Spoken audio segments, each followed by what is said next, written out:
Bonjour à tous, bienvenue dans ce nouvel épisode d'Embord Terrain. On retrouvera donc Montauban ce samedi à 18h30. On garde bien l'horaire, c'est bien 18h30 étant donné que les filles se sont qualifiées pour la demi-finale de Coupe du Monde et qu'elles joueront donc à 16h30.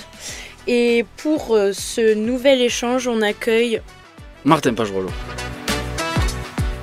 Alors Martin, t'es arrivé cette année à l'UBB. T'as déjà fait 3 clubs avant ça. Comment c'est déjà de changer, pas fréquemment, mais quand même de changer de club comme ça dans sa carrière? 3 clubs professionnels, oui, mais j'ai commencé quand même le rugby à l'Île-Jourdain dans le Gers, qui est actuellement en Fédéral 1. Donc je le compte quand même parce que c'est mon club de cœur, donc je vais quand même aussi un peu en parler. Ensuite, je suis arrivé au Stade Toulousain à l'âge de 12 ans.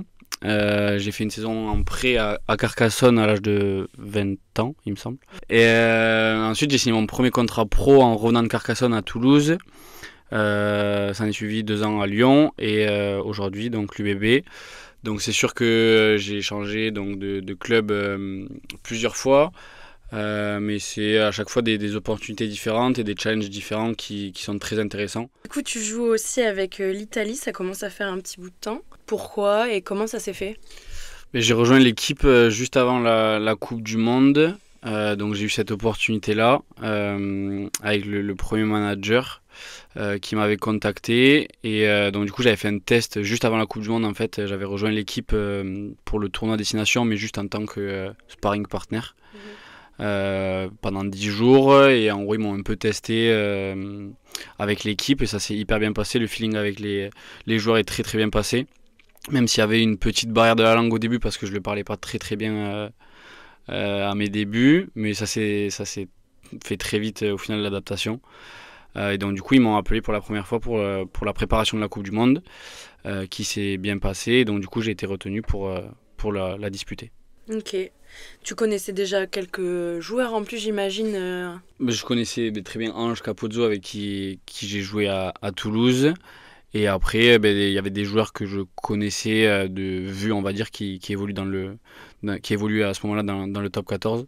Donc notamment Paolo Garbisi qui évolue à Toulon et avec qui je joue à la charnière pour la sélection.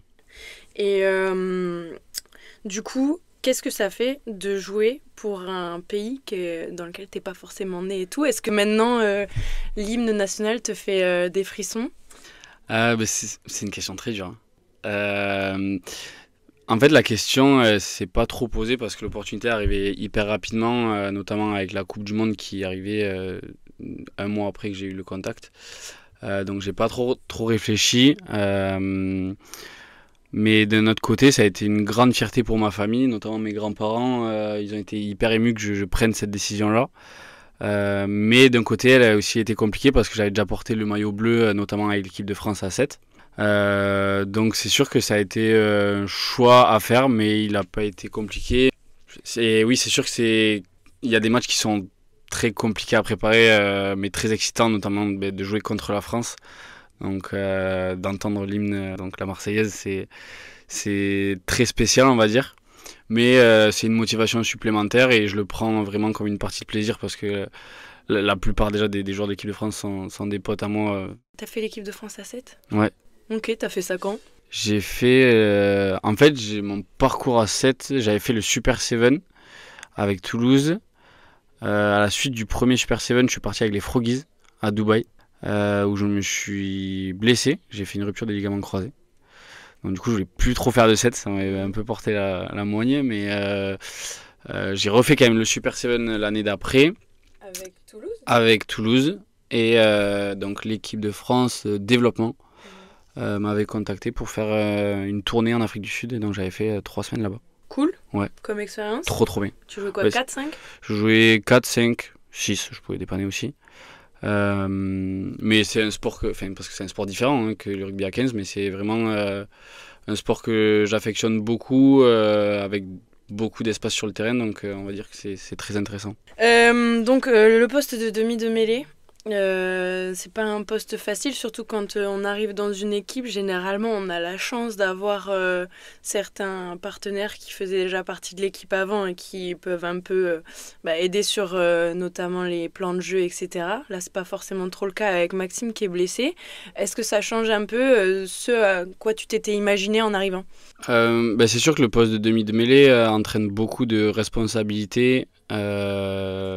Donc c'est sûr que quand on arrive dans un nouveau club, il y a des automatismes qui sont pas forcément présents, avec des joueurs que je connais pas forcément, voire pas du tout. Mais l'adaptation s'est fait très rapidement aussi. C'est sûr que Max s'est blessé très rapidement pendant les matchs amicaux, mais il était toujours sur le bord du terrain à me conseiller. C'est une concurrence qui est très très saine et qui est pour le collectif. Donc dès que j'ai une question ou autre, il est toujours là et présent pour m'aiguiller. Mon rugby est très porté sur la vitesse et sur le jeu du désordre, entre guillemets. Et c'est ce que prône le jeu de Bordeaux. Donc en soi, j'ai pas eu à adapter mon jeu forcément. Donc on va dire que c'est plus facile d'arriver dans un club comme ça. On parle beaucoup avec Mathieu aussi en dehors des séances d'entraînement et de matchs pour faciliter la chose. Donc voilà. J'imagine que, comme dans tout club et comme à chaque fin de contrat, on regarde un peu ses options en amont. Donc, la première question, c'est est-ce que tu avais déjà signé quand on a été champion d'Europe? Oui, j'avais signé en février, le pré-contrat. J'ai pas signé parce que l'UBB a été champion d'Europe, mais j'ai signé parce que c'était un club très ambitieux et qui potentiellement allait être champion d'Europe ou champion de France. Donc c'est sûr que ça rentrait dans mes choix entre guillemets, même si la décision ne m'appartenait pas qu'à moi. On a un autre jeune demi de mêlée qui nous a rejoint cette année. Qu'est-ce que tu penses de Valentin Hutto? Très gentil mec, très bon joueur avec de grosses qualités. Mais comme tu as dit, c'est un jeune joueur aussi. C'est aussi le rôle de Max et le mien de l'aider à se développer de plus en plus et qui puisse acquérir de l'expérience. Et c'est surtout pour le bien de l'équipe qu'on fait ça, mais parce que c'est une personne qui a envie de bosser et qui est dans la demande, donc on est là aussi pour ça. C'est un rôle que tu as pris parce que tu aimes bien avoir un petit peu de feeling avec les jeunes et tout, ou est-ce que c'est parce que tu as eu toi-même un joueur qui t'a pris sous son aile au début, ou pas trop? Jeune, j'étais proche de Sébastien Bézier avec qui on échangeait beaucoup sur et en dehors du terrain. Mais je pense que c'est aussi dans mon caractère et c'est pour le bien du groupe et pour avoir des victoires aussi à la fin d'être comme ça. C'est pas une question de se forcer à le faire. Je pense qu'on le fait inconsciemment et consciemment, mais pour le bien de tout le monde. Ok. T'avais déjà joué à Chaban avant de venir. Mm-hmm. Qu'est-ce que ça fait d'avoir le public avec soi? C'est totalement différent. Avec Lyon, j'étais pas venu jouer. J'étais blessé à ce moment-là. Et j'étais venu avec Toulouse, donc qui est un peu le rival de Bordeaux. Donc le public est respectueux mais contre. Donc c'est sûr que ça fait chaud au cœur de l'avoir avec soi.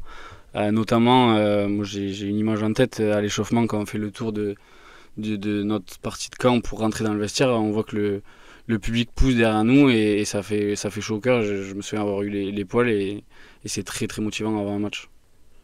Ok Martin, on se retrouve du coup samedi 18h30 18h30 parce que les filles elles jouent avant et on les encourage. Il y a pas mal de lionnes du Stade Bordelais qui sont dans l'effectif. On espère les retrouver en finale la semaine prochaine, mais en attendant, nous on joue donc face à Montauban. Arrivé tôt au stade, on mettra du coup le match des filles au Bodega. Et puis je te remercie d'avoir donné de ton temps pour cette interview. Merci à toi.